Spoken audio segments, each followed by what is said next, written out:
नमस्ते दोस्तों, आज हम इस वीडियो में बात करेंगे तालिबान कौन है और तालिबान का जन्म कैसे हुआ और आखिर वो क्या चाहते हैं। अफगानिस्तान की लैंग्वेज पश्तो में छात्रों को तालिबान कहा जाता है। 90s की शुरुआत में जब सोवियत यूनियन अफगानिस्तान से अपने सैनिकों को वापस बुला रहा था, उसी दौर में तालिबान का उभार हुआ। माना जाता है कि पश्तो मूवमेंट पहले रिलीजियस स्कूल में उभरा और इसके बाद सऊदी अरब ने फंडिंग की। इस आंदोलन में सुन्नी इस्लाम का कट्टर मान्यताओं का प्रचार किया जाता है। जल्द ही तालिबान अफगानिस्तान और पाकिस्तान के बीच फैले पश्तून एरिया में शांति और सुरक्षा की स्थापना के लिए शरिया लॉ को लागू करने का वादा करने लगे थे। इसी दौरान साउथ वेस्ट अफगानिस्तान में तालिबान का प्रभाव तेजी से बढ़ा। सितंबर 1995 में उन्होंने ईरान की सीमा में लगे हेरत प्रोविंस पर कब्जा किया। इसके ठीक एक साल बाद तालिबान ने अफगानिस्तान की राजधानी काबुल पर कब्जा जमाया। उन्होंने उस वक्त अफगानिस्तान के राष्ट्रपति रहे बुरहानुद्दीन रवानी को सत्ता से हटाया था। रवानी सोवियत सैनिकों की अतिक्रमण का विरोध करने वाले अफगान मुजाहिदीन के फाउंडर सदस्यों में से एक थे। साल 1998 आते आते करीब 90% अफगानिस्तान पर तालिबान का नियंत्रण हो गया था। सोवियत सैनिकों के जाने के बाद अफगान के आम लोग मुजाहिदीन की जहादियों और आपसी संघर्ष में उब रहे थे। इसीलिए पहले पहल तालिबान का स्वागत किया गया। करप्शन पर अंकुश, लॉस की स्थिति को सुधार, सड़कों का निर्माण, नियंत्रण वाले इलाकों में कारोबारी ढांचा और फैसिलिटीज कराना और इन कामों के चलते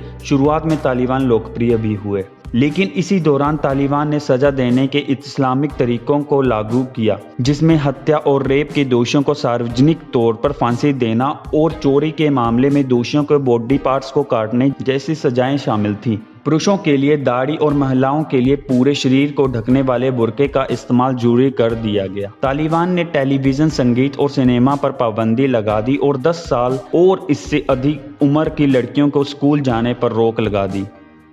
तालिबान पर ह्यूमन राइट्स के उल्लंघन और कल्चरल अब्यूज से जुड़े कई आरोप लगने शुरू हो गए थे। इसका एक बदनामी भरा उदाहरण साल 2001 में तब देखने को मिलता है जब तालिबान ने अंतर्राष्ट्रीय स्तर पर विरोध के बाद भी मध्य अफगानिस्तान के बामियान में बुद्ध की स्टैचू को नष्ट किया। साल 2018 में दोहा समझौता के लिए तालिबान ने अमेरिका के साथ बातचीत शुरू कर दी थी। फरवरी 2020 में दोहा में दोनों पक्षों के बीच समझौता हुआ, जहां अमेरिका ने अफगानिस्तान से अपने सैनिकों को हटाने की प्रतिबद्धता जताई और तालिबान अमेरिका सैनिकों पर हमले बंद करने को तैयार हुआ। समझौते में तालिबान ने अपने नियंत्रण वाले इलाके में अल-कायदा और दूसरी चरमपंथी संगठनों के प्रवेश पर पाबंदी लगाने की बात भी कही और राष्ट्रीय स्तर की शांति बातचीत में शामिल होने का भरोसा दिया था। लेकिन समझौते के अगले साल ही तालिबान ने अफगानिस्तान के आम नागरिकों और सुरक्षा बल को निशाना बनाना जारी रखा।